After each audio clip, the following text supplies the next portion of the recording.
Hello everyone, विजय academy में आपका एक बार फिर से स्वागत है। तो चलिए शुरू करते हैं आज की क्लास। आज की क्लास में हम बात करेंगे साझेदारी और सह स्वामित्व में क्या अंतर होता है, इसके ऊपर बात करते हैं। एकदम इजी सा कंसेप्ट है। तो चलिए शुरू करते हैं आज की क्लास। तो देखिए, साझेदारी का मतलब हम समझ चुके हैं।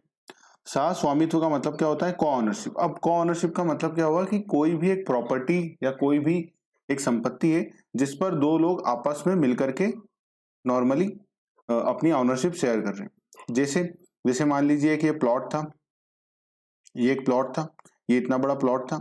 अब ये क्या हुआ, ये काफी बड़ा प्लॉट था, मतलब इसकी वैल्यू थी 2 करोड़ रुपए। तो अब ना तो 2 करोड़ रुपए अकेले ए के पास थे और ना ही बी के पास थे, बट दोनों ही ए और बी दोनों को लगता था कि यार ये प्रॉपर्टी बहुत अच्छी चीज, अच्छी जगह पर है और इसका प्राइस भी इतना है कि भविष्य में इसका प्राइस बढ़ सकता है, तो क्यों ना इस प्रॉपर्टी को ले लिया जाए।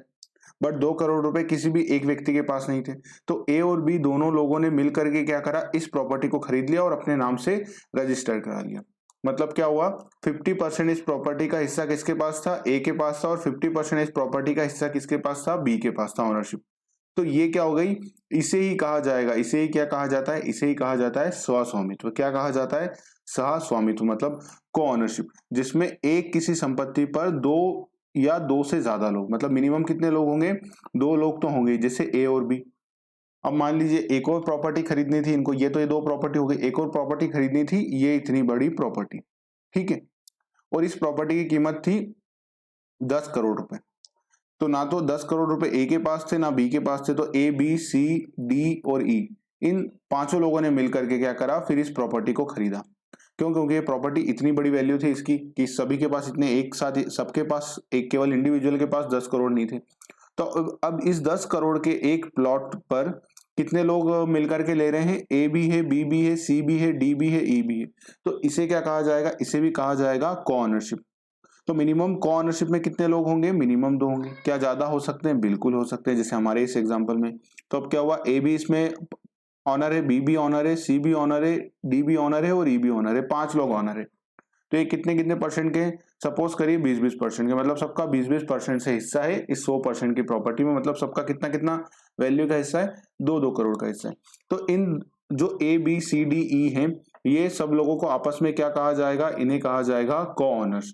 क्या कहा जाएगा? को ऑनर। को ऑनर कहा जाएगा। और इनके बीच में जो संबंध है, फिर इसको क्या कहा जाएगा? को ऑनरशिप संबंध है दोनों के बीच में। समझ में आई को ऑनरशिप का मतलब? तो बस ये इतना सा कंसेप्ट है। हो सकता है एग्जाम में आपसे क्वेश्चन पूछे तो आपको पता हो। चलिए, तो बोलते हैं अब इस पर एक्ट कौन सा अप्लाई होता है। तो देखिए, साझेदारी पर कौन सा एक्ट अप्लाई होता है? तो भारतीय साझेदारी अधिनियम 1932 द्वारा शासित होता है या नियमित होता है। मतलब कौन सा एक्ट अप्लीकेबल होता है साझेदारी के ऊपर? तो साझेदारी के ऊपर अप्लीकेबल होता है भारतीय साझेदारी अधिनियम 1932। और को ऑनरशिप के ऊपर कौन सा अधिनियम लागू होता है? तो भारतीय अनुबंध अधिनियम 1872 लागू होगा। कौन सा अधिनियम लागू होगा? 1872 लागू होगा। अर्थात इनके लिए कोई अलग अनुबंध बना हुआ है क्या? नहीं बना हुआ है। तो मतलब ये इंडियन कॉन्ट्रैक्ट एक्ट है, क्योंकि नॉर्मली अगर हम कोई भी ऑनरशिप में कोई भी प्रॉपर्टी खरीदते हैं तो क्या होता है, उसकी रजिस्ट्री होती है या एग्रीमेंट करते हैं। तो एग्रीमेंट एग्रीमेंट अगर कोई करा सबसे पहले हमने, तो एग्रीमेंट किसके अनुसार होता है? भारतीय अनुबंध अधिनियम के अनुसार होता है। तो को ऑनरशिप का जो भी सारे मतलब रूल्स एंड रेगुलेशन होते हैं वो किसके अनुसार चलते हैं? सारे के सारे भारतीय अनुबंध अधिनियम के अनुसार समझते हैं। समझ में आई को ऑनरशिप का कंसेप्ट? अब को ऑनरशिप का कंसेप्ट देखिए, ए भी है, बी भी है, सी भी है, डी भी है और ई भी है। ये सब लोग अपनी अपनी प्रॉपर्टी में अपना अपना हिस्सा रखते हैं। क्या अगर ए को, मान लीजिए ए का मन हुआ कि मैं अपनी प्रॉपर्टी बेच दूं। ए का मन क्या हो रहा है? ए का मन ये हो रहा है कि मैं अपनी जो प्रॉपर्टी है ना, मैं इसको बेचना चाहता हूं।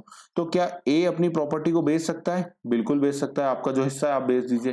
क्या ए को प्रॉपर्टी बेचनी है तो पूछना पड़ता है? जैसे आपने एक प्लॉट खरीदा, आधा प्लॉट का हिस्सा आपका है, आधा बी का है, तो आपको क्या किसी से पूछना पड़ता है? नॉर्मली तो हम पूछ लेते हैं व्यवहार में, पर एक्चुअल में लॉ के अनुसार पूछना पड़ता है क्या? नहीं, हमारा हिस्सा हम जिसे चाहे बेच सके। बिल्कुल हम यही बात बोलते हैं। तो बस यहां पर भी यही है कि को ऑनरशिप में पूछने की भी जरूरत नहीं होती, आप अपने हिसाब से कर सकते हैं। ठीक है।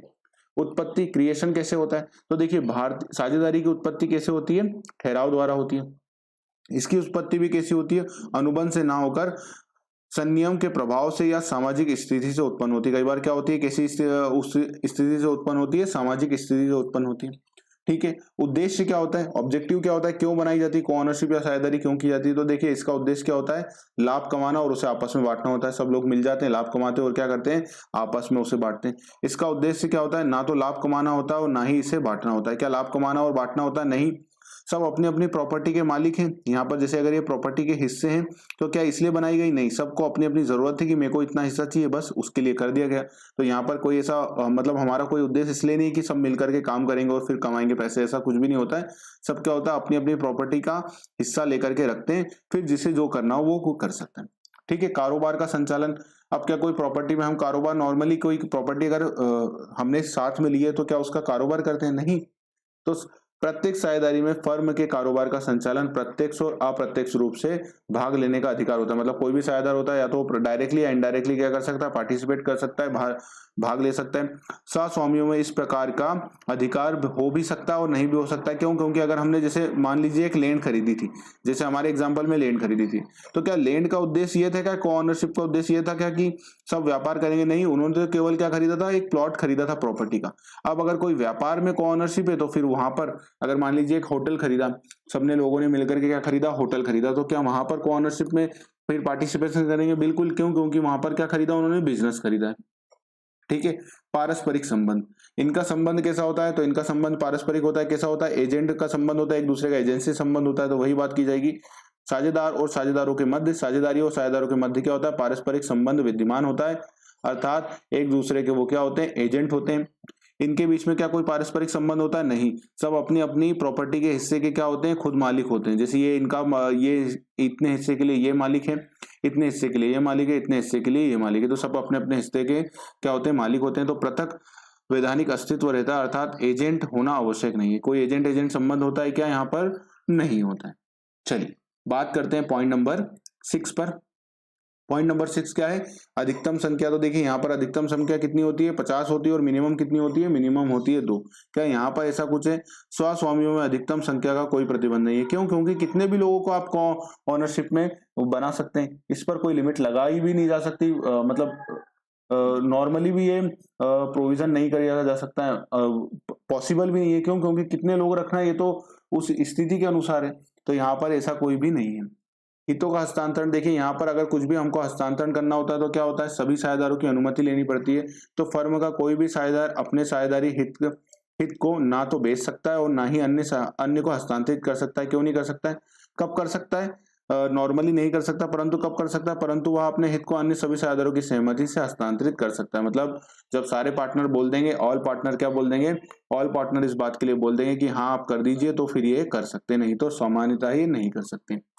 इसमें कोई भी सहस्वामी अपने व्यवसायिक हित को स्वयं बिना किसी अन्य की अनुमति के किसी भी व्यक्ति को क्या कर सकता है, बेच सकता है या हस्तांतरित कर सकता है। जैसे मैंने आपको बताया ना एग्जांपल, आप उसको ध्यान में रखेंगे तो कभी भी आपको पूरा कंसेप्ट एकदम क्रिस्टल क्लियर हो जाएगा कि ये प्रॉपर्टी प्लॉट का हिस्सा है। तो जिस जिस प्लॉट का मालिक मैं हूं, जिस भी प्लॉट के हिस्से का मालिक मैं हूं, मैं क्या बेच सकता हूं उसको? बिल्कुल। आप इसको ऐसा देखिए ओनरशिप को कि जैसे हमें एक बड़ी प्रॉपर्टी में लोगों को हिस्सा मिलता है ना, परिवार में से जब एक बड़ी प्रॉपर्टी होती है तो जो जितने भी लड़के होते हैं उनको हिस्सा मिल जाता है कि आपका हिस्सा ये है। तो बस को ओनरशिप वही है कि जिसको जिसका हिस्सा मिल गया वो उसका कुछ भी करे, मतलब वो चाहे तो उसे बेच सकता है तो बिल्कुल बेच सकता है। और क्या इसके लिए बाकी लोगों की अप्रूवल लेने की जरूरत है? तो बिल्कुल नहीं है, है ना। तो उसको आप वैसे भी ध्यान रखेंगे तो आपको पूरा ध्यान में रहेगा। चलिए पॉइंट नंबर 8 पर बात करते हैं, विशेषाधिकार, स्पेशल राइट। प्रत्येक साझेदार को फर्म या साझेदारी की सहमति की संपत्ति पर विशेषाधिकार प्राप्त होता है। कैसा अधिकार प्राप्त होता है? स्पेशल राइट प्राप्त होता है।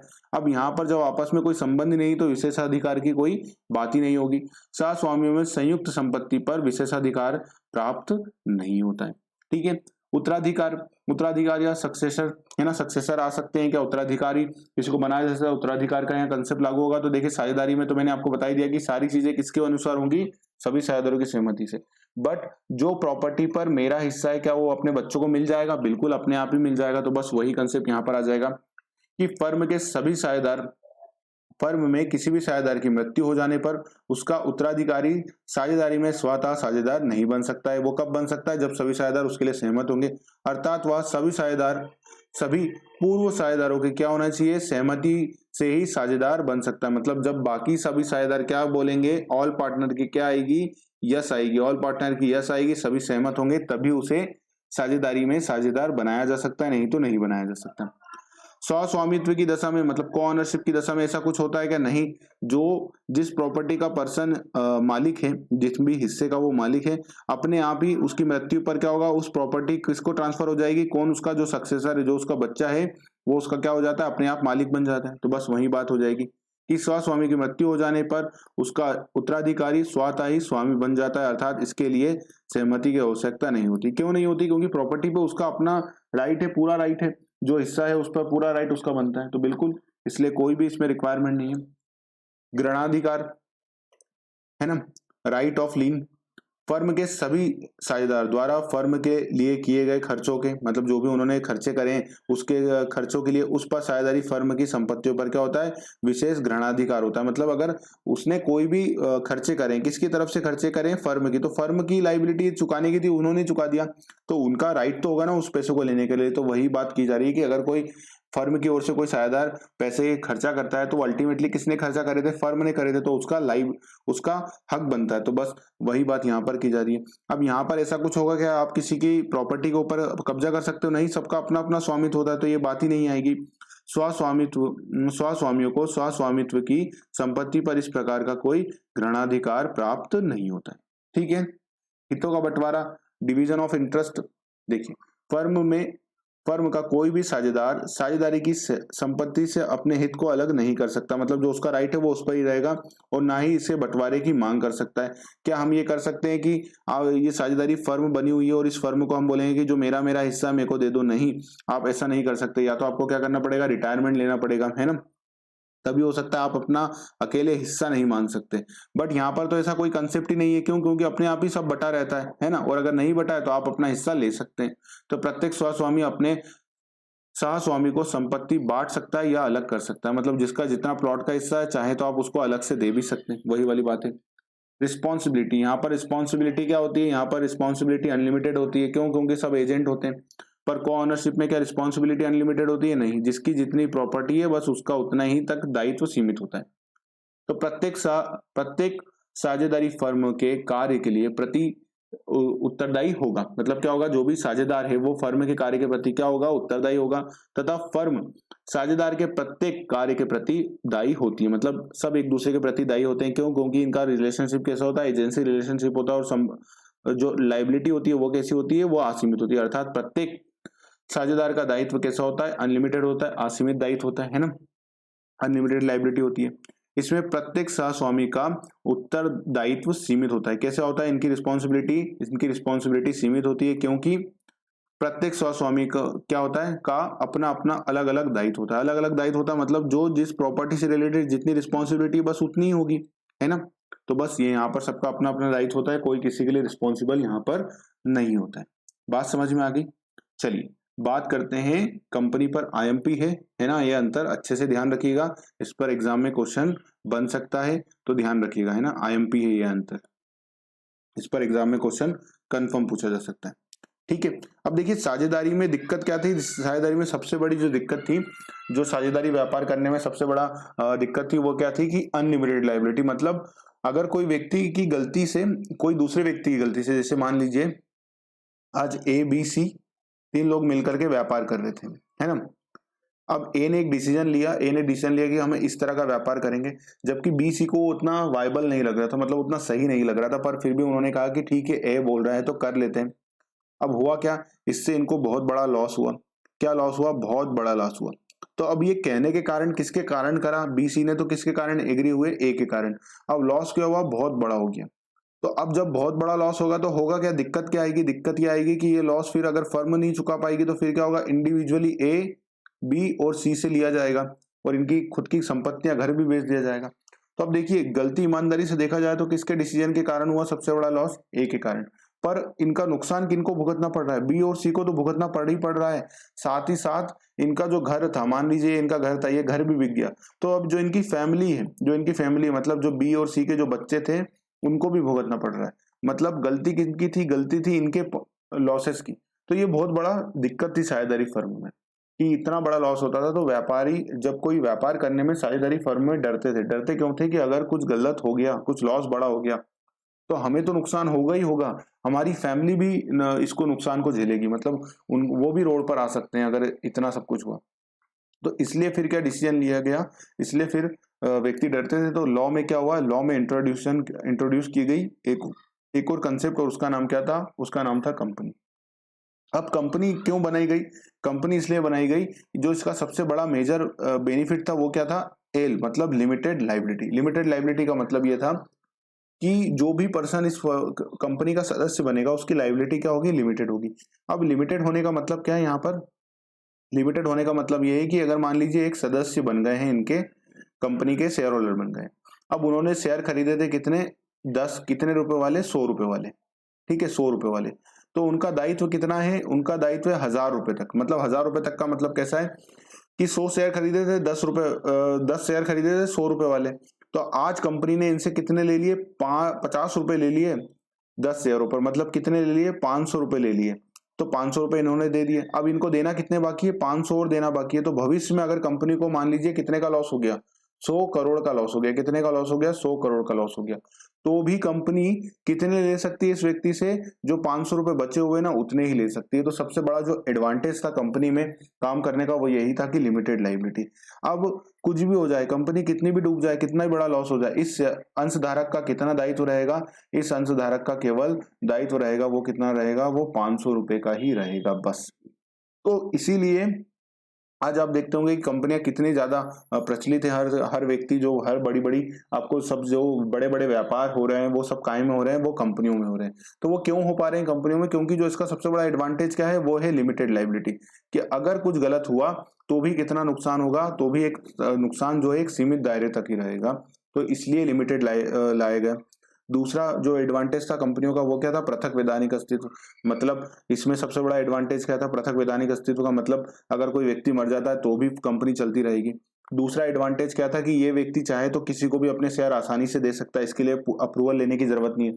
साझेदारी फर्म में क्या होता था, बाकी सभी साझेदारों के अप्रूवल लो, है ना, तब आप आपका शेयर ट्रांसफर कर सकते हैं, उनका ये सब। तो हर चीज के लिए क्या होती थी, बाकी सभी साझेदारों की क्या होती थी, सामान्यता देखा गया अप्रूवल लो ऑल पार्टनर्स की। तो ये भी एक बड़ा डिफिकल्टी थी। और जबकि कंपनी में ऐसा कुछ नहीं, आपको जो करना हो आप आराम से कर सकते हैं, मतलब आप अपने शेयरों का आसानी से ट्रांसफर कर सकते हैं। तो इसीलिए साझेदारी के एक अपडेटेड जो भी इसमें कमियां थी, मतलब साझेदारी व्यापार में जो भी कमियां थी उनको दूर करके जब एक अच्छा प्रॉपरली लॉ मैकेनिज्म लाया गया, तो उसके लिए फिर किसको बनाया गया, कंपनियों को बनाया गया। इसके बीच में एक और कंसेप्ट आता है, इसको बीच में एक और कंसेप्ट आता है जिसे हम आगे पढ़ेंगे, उसे कहा जाता है एलएलपी। एलएलपी का मतलब क्या है, ये एक, इसको आप ये कह सकते हैं कि एक छोटा वर्जन है। किसका छोटा वर्जन है, ये कंपनी का छोटा वर्जन है, मतलब कंपनी का एक छोटा वर्जन है और एलएलपी से थोड़ा सा अपग्रेडेड वर्जन है। मतलब अगर हम कहें कि साझेदारी के बाद क्या वर्जन बनाया गया कंपनी, तो इसमें काफी सारे कंप्लायंसेस होते हैं कंपनी में, काफी सारे रूल्स एंड रेगुलेशन फॉलो करने पड़ते हैं कंपनियों पर, काफी सारे एक्ट अप्लीकेबल होते हैं। तो अगर कोई व्यक्ति को इतना बड़ा व्यापार नहीं करना कि उसको इतने सारे रूल्स फॉलो करने, बट जो इसमें अच्छी अच्छी बातें थी कंपनी में, क्या बातें थी, लिमिटेड लाइबिलिटी, वो एक बहुत बड़ा एडवांटेज है इसका। तो वो वाला कंसेप्ट, उनको वो वाला फीचर चाहिए। मतलब अगर हम कहें कि एक ऐसा फोन है जिसमें लिमिटेड लाइबिलिटी वाला फीचर हो और बाकी कुछ नहीं चाहिए हमें, तो उसके लिए क्या बनाई गई, लॉ में एलएलपी बनाई गई, जिसे हम आगे पढ़ेंगे। तो इसमें क्या होता है, ये पूरी पार्टनरशिप फर्म जैसी ही होती है, सेम है सेम। बस इसका जो बेनिफिट है वो क्या है, इसमें जो लाइबिलिटी होती है लिमिटेड लाइबिलिटी पार्टनरशिप, उसका मतलब ही क्या है, लिमिटेड लाइबिलिटी। मतलब इसमें जो एलएलपी है उसमें लाइबिलिटी कैसी होती है, साझेदारों की लिमिटेड होती है। तो ये सबसे बड़ा एडवांटेज है इसका, ठीक है। तो अगर कोई साझेदारी फर्म से इतनी बड़ी रिस्क नहीं चाहता है तो वो क्या करेगा, कंपनी खोल सकता है, बट वो इतने लॉ के कंप्लायंस भी नहीं करना चाहता, तो फिर वो क्या करेंगे, वो लिमिटेड लाइबिलिटी पार्टनरशिप में अपना व्यापार करेंगे। बात समझ में आ गई, तो अब चलिए कंपनियों पर बात कर लेते हैं फटाफट से। तो देखिए पार्टनरशिप फर्म और साझेदारी में कंपनी में अंतर समझ लेते हैं। तो देखिए साझेदारी पर कौन सा एक्ट अप्लीकेबल होता है, भारतीय साझेदारी अधिनियम 1932 लागू होता है। जबकि कंपनी पर कौन सा अधिनियम लागू होता है, तो कंपनी अधिनियम 2013 द्वारा ये क्या होती है, गवर्न होती है, शासित होती है, ठीक है। क्रिएशन कैसा होता है, तो क्रिएशन, इनका क्रिएशन कैसे होता है, तो ठहराव द्वारा होता है। ध्यान रखिएगा किसके द्वारा होता है, ठहराव या एग्रीमेंट द्वारा होता है। जबकि कंपनी की उत्पत्ति कैसे होती है, विधान द्वारा होती है। ध्यान रखिएगा एग्जाम में क्वेश्चन पूछा जाता है कंपनी की उत्पत्ति कैसे होती है, तो विधान द्वारा होती है। ध्यान रखिएगा किसके द्वारा होती है, विधान द्वारा इनकी उत्पत्ति होती है, ठीक है। नेचर, ये क्या है, या एक व्यक्तियों का संघ है, मतलब समूह है, ग्रुप ऑफ पीपल है जो अब मिलकर के काम करते हैं। जबकि यह है क्या है, एक समावेलित संस्था है। समावेलित संस्था है, कैसी संस्था है, इनकॉर्पोरेटेड एंटाइटी है। और ये क्या होती है, एक कृत्रिम व्यक्ति होती है। कृत्रिम व्यक्ति मतलब आर्टिफिशियल पर्सन होती है। क्या होती है, कंपनी एक आर्टिफिशियल पर्सन होती है। आर्टिफिशियल पर्सन का मतलब क्या होता है कि कंपनी एक अपने आप में एक व्यक्ति होती है। कैसा व्यक्ति होती है, आर्टिफिशियल। आर्टिफिशियल का मतलब क्या है, जैसे हम और आप क्या है, हम आप सांस ले सकते हैं, घूम फिर सकते हैं, बाकी सारे काम भी कर सकते हैं एक सामान्य व्यक्ति की तरह, एक नेचुरल पर्सन की तरह। पर कृत्रिम व्यक्ति क्या होता है, कृत्रिम व्यक्ति एक ऐसा व्यक्ति होता है जो पूरी तरह से एक व्यक्ति जैसा ही इसका भी पास पावर होते हैं लॉ के अंतर्गत, बट ये एक नेचुरल व्यक्ति की तरह काम नहीं कर सकता। नेचुरल व्यक्ति की तरह काम नहीं कर सकता। जैसे हम खाना खाते हैं तो ये खाना नहीं खाते, बाकी सारे पावर जो हमारे पास होते हैं वो इनके पास भी होते हैं। जैसे हमारे पास क्या पावर होता है, जैसे हम अपना बैंक अकाउंट खुलवा सकते हैं। तो कृत्रिम व्यक्ति होने का मतलब क्या है कि कंपनी अपने नाम से भी बैंक अकाउंट ओपन कर सकती है। हम गाड़ी खरीद सकते हैं, कंपनी भी गाड़ी खरीद सकती है। हम लोन ले सकते हैं, कंपनी भी अपने नाम पर लोन ले सकती है। हम किसी व्यक्ति पर केस दायर कर सकते हैं तो कंपनी भी किसी व्यक्ति पर केस दायर कर सकती है। कोई व्यक्ति हमारे पर केस दायर कर सकता है तो कंपनी पर भी कोई व्यक्ति केस दायर कर सकता है। जैसे हम क्या कर सकते हैं, हम अपने नाम पर व्यापार चालू कर सकते हैं तो कंपनी भी अपने नाम पर व्यापार चालू कर सकती है। तो मतलब जो भी लॉ की रिक्वायरमेंट है, जो भी लॉ में रिक्वायरमेंट होती है, एक व्यक्ति जो जो कर सकता है लॉ के अंतर्गत काम, तो कंपनी भी वो काम कर सकती है। तो कंपनी को क्या बोला जाता है, कृत्रिम व्यक्ति बोला जाता है। ठीक है, क्या बोला जाता है, कृत्रिम व्यक्ति। क्यों क्यों कृत्रिम व्यक्ति बोला जाता है, क्योंकि इसका निर्माण, इसका जन्म कैसे होता है, इस कृत्रिम व्यक्ति का, जो कंपनी है, जो एक कृत्रिम व्यक्ति आर्टिफिशियल पर्सन है, इसका जन्म ही कैसे हुआ। तो इसका जन्म हुआ है, वो कैसे हुआ है, इसका जन्म हुआ है एक्ट के कारण। किसके कारण, इनकॉर्पोरेशन होने के कारण, एक्ट के कारण। जैसे कंपनी अधिनियम 2013 के कारण कोई कंपनी बनाई गई, तो वो कब वो जन्म लेगी, जब उसका रजिस्ट्रेशन क्या हो जाएगा, कंपनी अधिनियम के प्रावधानों के अनुसार हो जाएगा। तो इसका जन्म कैसे होता है, समामिलन के कारण होता है, इसलिए इसको क्या बोला जाता है, कृत्रिम व्यक्ति बोला जाता है। बात समझ में आ गई। दायित्व, तो साझेदारी में दायित्व कैसा होता है, असीमित अनलिमिटेड होता है। जबकि जो कंपनी होती है उसमें दायित्व कैसा होता है, अंशधारियों द्वारा अपने अंश तक ही सीमित होता है। जो अंशधारी वाली कंपनियां होती है तो उसमें दायित्व कितना होता है, अंशों तक सीमित होता है। अंशों तक सीमित होने का मतलब जो अभी मैंने आपको समझाया था कि अगर 1000 के शेयर टोटल में खरीदे, 500 रुपए चुका दिए, तो कितना दायित्व होगा उनका, वो 500 रुपए तक ही सीमित होता है। कितना सीमित होता है, 500 रुपए तक ही सीमित होता है। ठीक है, रजिस्ट्रेशन, क्या पार्टनरशिप का रजिस्ट्रेशन कराना कंपलसरी है, नहीं है। बट अगर आप नहीं कराते तो क्या है, आप थर्ड पार्टी पर केस नहीं कर सकते, है ना। तो बस वही बात है, इसका पंजीकरण कराना आवश्यक या अनिवार्य नहीं है। मतलब आपकी इच्छा है तो कराइए, बट अगर आप नहीं कराएंगे तो आप क्या कर सकते हैं, थर्ड पार्टी पर केस कर सकते हैं क्या, नहीं। बट कंपनी का पंजीकरण कराना क्या होता है, अनिवार्य होता है। ध्यान रखिएगा, कंपनी का रजिस्ट्रेशन कराना अनिवार्य होता है। क्यों, क्योंकि इसका इनकॉर्पोरेशन, मतलब ये जन्म ही कैसे लेती है, इनकॉर्पोरेशन से जन्म लेती है। इनकॉर्पोरेशन का मतलब क्या होता है, आरओसी के पास हम सारी चीजें फाइल करते हैं, फिर आरओसी इनको एक सर्टिफिकेट देती है, सर्टिफिकेट ऑफ इनकॉर्पोरेशन। तो जो आरओसी, जब जन्म ही कब होता है इनका, वो सर्टिफिकेट मिलने से, जिसमें लिखा रहता है कि XYZ लिमिटेड ये है, इनका रजिस्टर्ड ऑफिस ये है, तो वो सर्टिफिकेट से ही होता है इनका रजिस्ट्रेशन। तो कंपलसरी है, मतलब इनका रजिस्ट्रेशन कंपलसरी। बिना रजिस्ट्रेशन के का कोई कंपनी का निर्माण हो सकता है, नहीं हो सकता है। अब वही ट्रांसफर ऑफ इंटरेस्ट, जैसे कि यहाँ पर ट्रांसफर कर सकते हैं क्या, नहीं कर सकते। कब तक नहीं कर सकते, जब तक सभी साझेदार नहीं बोले। वही वाली बात है कि इसमें सभी साझेदार अपने हित का हस्तांतरण नहीं कर सकते, साझेदार हित का हस्तांतरण नहीं कर सकते, परंतु वह अन्य सभी साझेदारों की सहमति से अपने हित का क्या कर सकते हैं, हस्तांतरण कर सकते हैं। क्या वो बिना अनुमति से नहीं कर सकते, मतलब सभी साझेदार क्या बोलेंगे, यस बोलेंगे, तभी वो क्या कर सकते हैं, ट्रांसफर कर सकते हैं। बट इसमें ऐसा होता है क्या, नहीं। अपनी इच्छा से आप बेच सकते हैं साझेदारी फर्म में। इसमें सदस्य अपने हित को स्वतंत्र रूप से, मतलब फ्रीली, क्या फ्रीली ट्रांसफर कर सकते हैं। फ्रीली क्या कर सकते हैं, ट्रांसफर कर सकते हैं, हस्तांतरण कर सकते हैं। इसके किसी के लिए अप्रूवल लेने की जरूरत नहीं है। ठीक है, म्यूचुअल रिलेशनशिप, मतलब दोनों के बीच में संबंध कैसा होता है, मैंने आपको बताया था कि कैसा संबंध होता है इनके बीच में संबंध। इनके बीच में संबंध एजेंसी संबंध होता है। प्रत्येक साझेदार एक दूसरे के एजेंट होते हैं, अतः इनके बीच पारस्परिक संबंध विद्यमान होता है। ठीक है, म्यूचुअल रिलेशनशिप क्या होती है, पार्टनरशिप में एग्जिस्टेंस करती है, बट जो अपनी कंपनी होती है उसमें ऐसा कोई भी संबंध विद्यमान नहीं होता है। जबकि इसमें अंशधारी कंपनी के एजेंट नहीं होते हैं, अर्थात वहां पारस्परिक संबंध विद्यमान क्या होता है, नहीं होता है। और जबकि अंशधारी यहाँ पर क्या होते हैं, जो अंशधारी कंपनी के होते हैं वो क्या होते हैं, कंपनी के ऑनर होते हैं। क्या होते हैं, कंपनी के ऑनर होते हैं। ध्यान रखिएगा, ऑनर मालिक होते हैं। क्या होते हैं, मालिक होते हैं। याद रखिएगा, क्वेश्चन पूछ सकते हैं कि अंशधारक क्या होते हैं, तो कंपनी के मालिक होते हैं।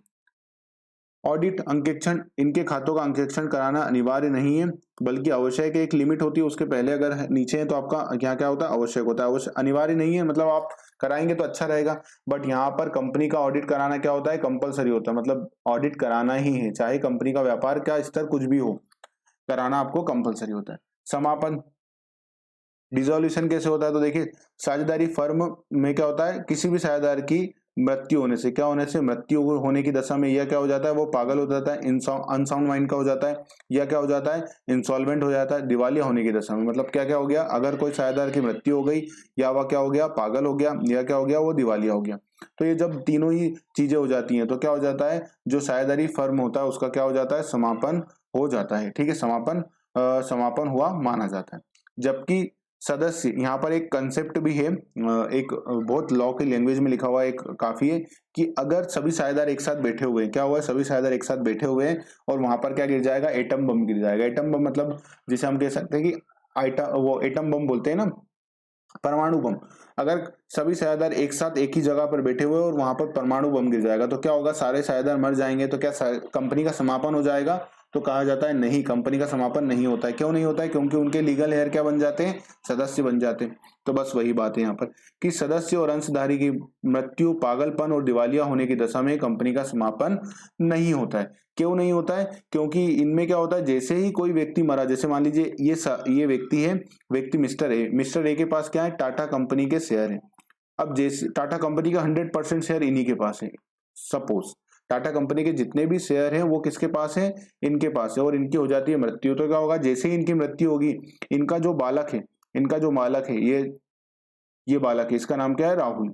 तो ये जैसे जो इनका बालक है राहुल, सारे के सारे शेयर किसको ट्रांसफर हो जाएंगे, इनको ट्रांसफर हो जाएंगे, और कंपनी का अस्तित्व बना रहता है। क्यों, क्योंकि कंपनी का अस्तित्व भी क्या है, पृथक वैधानिक अस्तित्व है। दूसरा क्या है, टाटा कंपनी अपने आप में क्या है, एक आर्टिफिशियल पर्सन है। तो अगर मिस्टर ए की मृत्यु हो भी जाती है तो उससे कुछ नहीं होता है। तो इसलिए कहा जाता है कि अगर सभी साझेदार एक जगह बैठे रहे और वहां पर परमाणु बम भी गिर जाए तो भी क्या कंपनी की मृत्यु हो जाती है, कंपनी का समापन हो जाता है, तो नहीं होता है। ठीक है, क्यों नहीं होता है, क्योंकि इनका अस्तित्व क्या होता है, पृथक अस्तित्व होता है। ठीक है, चलिए, पृथक अस्तित्व। अब क्या होता है, जो इनका अस्तित्व कैसा होता है, पृथक होता है। इनका प्रत्येक साझेदार का अस्तित्व इसमें क्या होता है, पृथक नहीं होता, मतलब एक दूसरे पर डिपेंडेंट होते हैं, है ना। जबकि कंपनी का सदस्य, कंपनी का अपने सदस्य का अस्तित्व कैसा होता है, पृथक होता है। ठीक है, सेपरेट लीगल एंटिटी जिसे कहा जाता है वो होता है। तो मतलब कंपनी एक व्यक्ति होती है और इनके सदस्य अलग व्यक्ति होते हैं, दोनों का अस्तित्व कैसा होता है, अलग अलग होता है, पृथक अस्तित्व होता है। ध्यान रखिएगा, एग्जाम में क्वेश्चन इस पर पूछा जाता है। ठीक है, कि कंपनी का अस्तित्व कैसा होता है, तो कंपनी का अस्तित्व पृथक होता है। समझ में आई बात, समझ में आई। अब इसके बाद आती है एलएलपी, है ना। एलएलपी पर बात करते हैं, तो एलएलपी पर बात करेंगे हम नेक्स्ट वीडियो में, है ना। तो ये दोनों कंसेप्ट को आप समझ लीजिएगा अच्छे से। आईएमपी कौन सा है, कंपनी वाला आईएमपी है, इस पर क्वेश्चन आपसे एग्जाम में पूछा जा सकता है, ध्यान रखिएगा। सबसे ज्यादा जो आईएमपी पॉइंट है वो पॉइंट नंबर 10 है। चलिए, तो मिलते हैं अगली क्लासों में, जब तक के लिए अपना ध्यान रखिएगा। नमस्कार।